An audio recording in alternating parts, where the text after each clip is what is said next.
Here are what completed capability statements, also known as one-pagers, look like. Before I go into how to create your own winning capability statement, I actually need to take a step back. There are many out there who say you need to have this capability statement in order to win government contracts. In reality, you don't. It is not needed to win any federal contracts, and it isn't even what you turn in response to a sources sought notice. I'm going to go in and share how these are used, why they're of importance, before I go into how to create one. A capability statement, it's a piece of marketing material. You are conveying to a federal agency who you are, what you do, and what differentiates you from everyone else out there. These capability statements are super important. They are used when holding one-on-one capability briefs with an agency. Typically, you will send them as a PDF to the agency prior to your virtual capability brief. You also can use these when attending conferences and matchmaking events, except you could provide a printed copy or use an app where you have it on your phone and someone can scan and access a copy of your capability. You also can put a copy of your capability statement on your website, which can be super handy because it provides an agency a snapshot of who you are, what you do, and how you stand out from the crowd. Unique to the federal government is having a capability brief where you, as a small business owner, can email and call a small business rep, a contracting officer, program manager, a program analyst, and request to have a meeting with them. And prior to the meeting, you typically will email them a PDF of your capability statement, which is super unusual because if you wanted a meeting with, let's say, McDonald's or Google or AT&T, you're not just going to be able to simply email them and ask for a meeting. It doesn't work like that. So when it comes to this capability statement, you want to make sure it is as professional as possible. It's as honest as possible. In many ways, it's like a resume. It gets you in the door. It doesn't lead to necessarily work, just like a resume doesn't mean you're automatically gonna get the job. So it allows you to shine. So while you're having that capability meeting, you're able to provide details and elaborate on the items in your capability, which I call the SAR method, providing the situation, the action, and the result of all of the amazing things that you are able to do. Here's how you create your capability statement. On this list, I outline all of the information that you're going to need. So you get a blank piece of paper, Word document, you can write it down, you can put it in your phone, and here's the information that you will need to populate your capability statement. Your corporate data. You will need a logo. If you don't have a logo, there are a ton of free websites. This is just one of many. You don't have to use it. You could also hire somebody off of Fiverr, but you definitely need a logo because it makes you come across as professional. You also will list your business name. I know that there are many out there where maybe you have a name tied to hair, plumbing, trucking, but you also want to expand.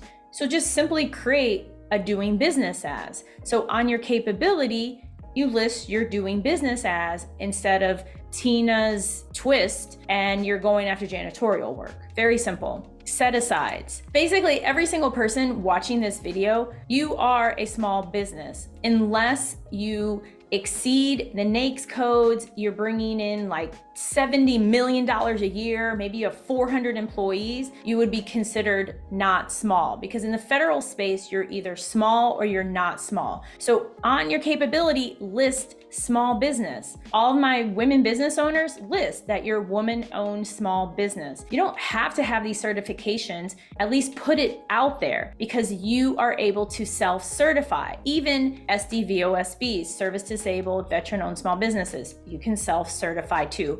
So list it on your capability or cut and paste a logo. You can easily find these logos using Google. You want to list your phone number. It's best to provide a cell number. Just make sure your voicemail is appropriate. Also, same thing for your email. You want a professional email, but you got to start where you need to start. If it's at Gmail, that's perfectly fine, but it's best if you have a domain affiliated with your business. Website, if you have it, list it. If you don't have a website, create a LinkedIn profile, update your LinkedIn profile, and use that as your website as you're growing. You also want to include your UEI, your cage code, any of your NAICS. Here's a bonus strategy. These capabilities tend to be customized for the agency or the type of opportunity. So if you're going after janitorial work, don't put NAICS codes on there pertaining to training or trucking. Brand it to focus on janitorial. If you're looking to go after all of your various capability areas, then make sure that your NAICS codes reflect this. Next is my favorite, the About Us. So I've provided information here, and I have a special bonus for you all here in a second too. So you're going to want to put in here, your business delivers XYZ to the federal government. Our core focus areas include XYZ. We have ongoing experience working with We, or your business name, is a certified small business based in, and you list any other set asides that you have. Now, for those of you who are like, I've never had a client in my life, who am I gonna list? Your previous employers. You gotta start somewhere. And while you're having a capability brief, you can list that. Hey, I once worked for Bob's Consulting, and at Bob's Consulting, I led all of these projects, and under my lead, we increased revenues by 20% and customer satisfaction increased by 100%. I worked for Trina's Trucking, and while I was there, we increased the delivery time, something of that nature. So if you don't have any experience with actual paid customers, it's okay. Just list the agencies or organizations who you worked for. Next, your core competencies. You're going to want to identify all of them, keeping in mind that these capabilities are customized. Next, your past performance. You can provide the names of these organizations, their logos, especially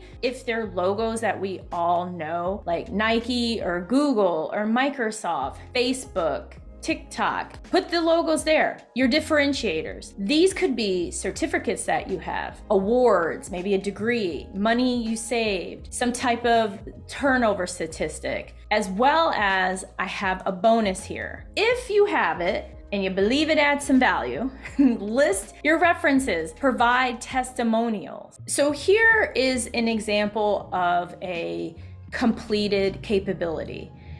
And this is a gentleman who I coach, and a professional graphic designer was used to create this. I know not everyone can afford to pay for a graphic designer, so I have something for you all, and that is a free capability template. I will give this to any and all of you who join my Facebook group. You'll see the link below in the comments. And when you join, just type free, and I'll make sure someone on my team sends this to you. Another myth about capability statements is that they have to be super pretty, they have to look like $1 million, and let me share, they don't at all. This is an older capability statement that my company used, and I loved this thing. I loved it because it was patriotic. I loved it had our new logo on it, and I was so proud of this capability statement. I met with a small business rep with the CDC, and she's looking at it, and we're talking, and we're in person, mind you. And then she leans in and says, Kizzy, this is a really pretty capability statement, but where are your NAICS codes? And she started ripping it apart. And I went from this to embarrassment. Oh my goodness. So when it comes to these, Again, just provide the information that I outlined, put it in a Word document, and save it as a PDF so that anytime you need to send the information electronically, you send it as a PDF. If you're meeting in person, you can print it, you can use a QR code, whatever it is you desire, just make sure the key information is there. Till next time, everything is possible, my amazing GovCon winners.